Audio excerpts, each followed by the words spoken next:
Are you trying to figure out how to make your voice sound incredible, whether it's for YouTube videos, podcasting setups, or just overall voiceover for video? I've got a couple techniques that are going to set you up on the right path. Let's get it started. Internet, welcome back. It's Robert Teegarden here again with another tutorial. Today we're talking about how to make your voice sound incredible for your videos or podcast setup. If you're new here, welcome. I post content on a weekly basis on filmmaking tips and the business of being a creative. So if that's something you're into, have a look around. I'm sure you're going to find a ton of value. Like I mentioned earlier, we are starting with how to make your voice sound incredible. I'm going to give you some techniques in Premiere, but you can use these in Audition and also in Final Cut and Blackmagic. Very simple techniques that are going to go a long way. Without further ado, let's pop on into Premiere and I'll show you exactly what I'm talking about. So here we are. I set up this simple voiceover for you guys to take a look at.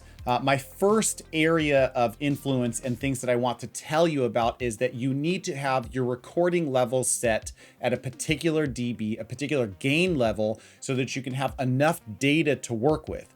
Now, when I was working in audio studios back in my former career, a lot of this was just signal noise and pathways that we could get stuff into.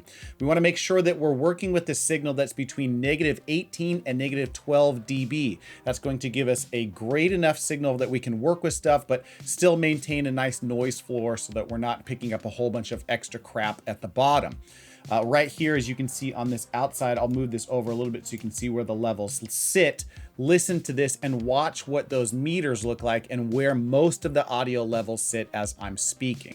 This is an audio region for a YouTube tutorial on how to make your voice sound incredible. No, I don't do voiceover work, but I should, especially with how great my voice sounds. So you can see most of my audio region is in that -18 and just kind of peaking up just above that -12 dB. That's a perfect signal that we can work with, and it's going to give us excellent results. So that first step is making sure that your input signal, your gain level, is at the appropriate amount, -18 to -12 dB, and you're going to be perfectly set there. Now, we want to actually, as you can tell, it's probably a weaker signal. We want to actually boost that signal up just a little bit. There's two ways that you can do this. The first one is just to increase your gain. If you hit G on the keyboard, if you go down on this little signal here, you can see adjust gain by, and you can start to enter different levels of dB that you can add in there. That's not my favorite way of doing things because it just simply takes all of the noise and pushes it up. That's really not what we want. We actually want to compress the appropriate amount of noise and get that there. But if you're ever in a pinch, you need to do something quick and dirty, that's going to get your level up higher. Now, my favorite way of doing this is to go up into the audio panel, and I'm going to drop down this little caret right here. And I can see now I have effects sends and buses, and I can look at what's going on here. Let's make this a little bit bigger. And audio 1 is this area right here. And I'm going to go to this drop down effect selection, hit that drop down, go to amplitude and compression, and go to single band compressor. Okay. Now what this does is it's going to have any of the effects I put on this region here affect the entire track level. So when I'm doing my mix downs, what I tend to do is have audio on one area, maybe track 1 or track 2, depending on how many people are there. And then I put my music and sound effects and those sorts of things on different layers. I don't kind of mix them all over the place unless I have, multiple people speaking at the same time. So this gives me the ability to make one sweeping impact where my effects are concerned on the entire track level, rather than putting them individually on the region here by going up into my effects and dragging in some of my favorites like a parametric EQ and putting it down onto that region. You'll see it goes purple here, indicating that there's effects on it, but then I have to do that to every single cut that I make. And oftentimes I'm not applying effects before I do my edit, I'm applying them afterwards. And it's a whole bunch of copy pasting I don't want to use. So the reason I go into this audio track mixer and utilize that is because it applies it to a track level across the board rather than each individual region that I have. Now, back to the lecture at hand. I'm going to double click on my single band compressor. You're going to see that it brings up this kind of preset modeler that I can use. I go down to voice over, and I'm going to pull this up to about level 10, my gain level 10. Now this is going to compress the signal and add an appropriate amount of gain. And you can see as we play it back, it should be right about -6 dB, which for web use is going to be perfect. Let's check to see where my levels are, and I can adjust them on the fly if it's too high or too low. This is an audio region for a YouTube tutorial on how to make your voice sound incredible. No, I don't do voiceover work, but I should, especially with how great my voice sounds. Now that level is absolutely perfect. I'm not peaking up anywhere. I'm just floating right in and around that -6 dB range. The amount of gain that's there is perfect, and we did so by utilizing the single band compressor, which isn't simply just raising our floor and taking in a bunch of noise at the bottom. And it gives us a really great starting point in terms of what our level is. Cool.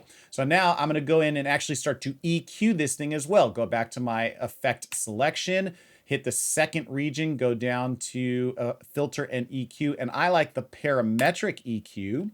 I'm going to double click on that as well. Go down to vocal enhancer. And I really do two things here. You can see what's going on is that this vocal enhancer is actually having individual parametrics that it's affecting based off of what is being selected, right? And I can change the Q of that thing, making it more narrow or more wide. And then I can also move these things around to affect different frequency bands. Now, this high up here, right, this little pinpoint that I'm moving around up here, tends to be a little too high in the treble for me. So I tend to bring this down, and it kind of rolls off a lot of the harsh S's and p, p, p, p, those types of sounds. So that's the first step I do. And then personally, when I'm moving around, this mid-range tends to be a little bit too far down in the lower side of the EQ. So I'll actually move this over slightly in that kind of 1000K range, 1000 frequency K range. And that tends to give me a nice thick, rich sound both for female and male vocals. So let's take a listen to see what that sounds like as well. This is an audio region for a YouTube tutorial on how to make your voice sound incredible. Right, so there it is with the EQ. Let's move this up a little bit and listen to it without it. And then midway through, I'm going to click the EQ on again. This is an audio region for a YouTube tutorial on how to make your voice sound incredible. No. So you can see the difference there. It really adds a lot of, not an insane amount of bass, but it adds a lot of depth to my voice, and it rolls off those higher frequencies. So those are the first two steps. I'm making sure that my gain level's correct. Actually, first three steps, making sure my gain level's correct, making sure my single band compressor is applied to boost that gain level to an appropriate amount, compressing the signal, not just raising it, adding my parametric EQ in there. And then the next move I'm going to make is going to take out any additional noise that's there, right? Now, denoise is the default selected effect for Premiere.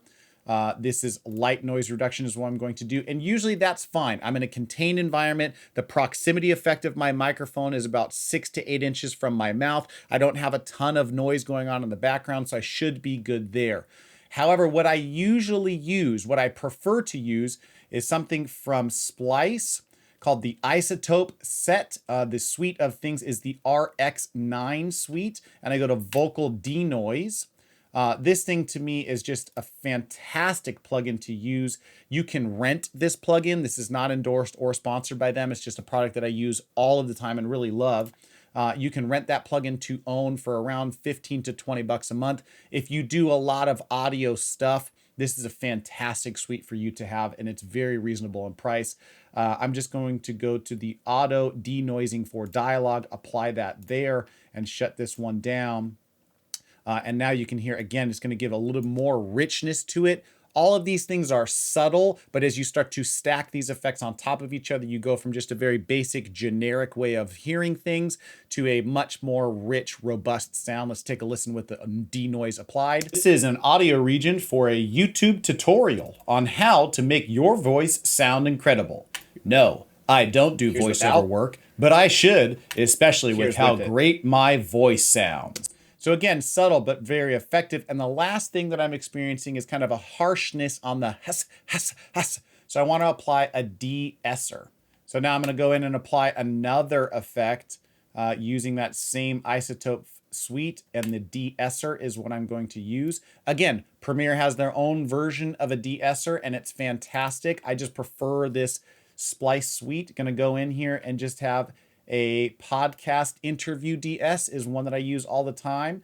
Simple voiceover is another one. We're going to apply that there. And again, this just rolls off the harshness of all of the S's that I'm saying. This is an audio region for a YouTube tutorial on how to make your voice sound incredible.